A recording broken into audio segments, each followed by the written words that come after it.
नगर जिल्ह्यातील संत्रा उत्पादकांना एक्सपोर्ट प्रशिक्षण देण्याची व्यवस्था करण्यात येईल. त्याचा संपूर्ण खर्च राज्य सरकार देईन, अशी ग्वाही पणन व राजशिष्टाचार मंत्री जयकुमार रावल यांनी दिली. सर्वात मोठी कृषी उत्पन्न बाजार समिती राज्यात होत असून ती समृद्धी महामार्गास जोडली जाणार आहे. ती अहिल्यानगर जिल्ह्याजवळ होणार आहे.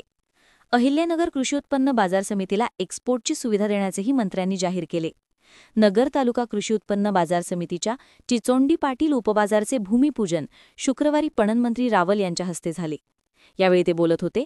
अध्यक्षस्थानी जलसंपदा मंत्री तथा पालकमंत्री राधाकृष्ण विखे पाटील होते.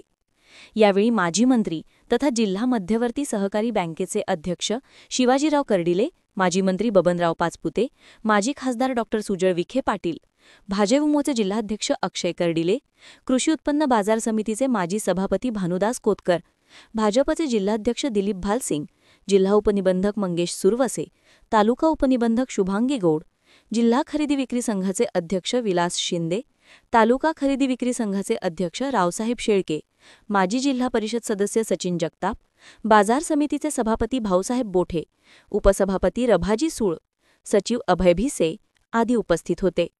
पालकमंत्री विखे पाटील म्हणाले, पंतप्रधान नरेंद्र मोदी यांनी शेतकऱ्यांना केंद्रीभूत ठेवून अर्थव्यवस्था मजबूत करण्याचा विचार करूनच भूमिका घेत आहेत. शेतकऱ्यांचा जाणता राजा म्हणून ओळखले जाणारे व बराच काळ मुख्यमंत्री राहिलेल्या नेत्याने शेतकऱ्याच्या हिताचे कोणते निर्णय घेतले, असा सवाल विखे पाटील यांनी ज्येष्ठ नेते शरद पवार यांचा नामोल्लेख टाळून उपस्थित केला.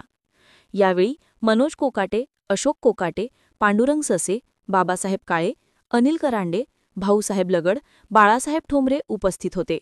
विजय साबळे यांनी सूत्रसंचालन केले.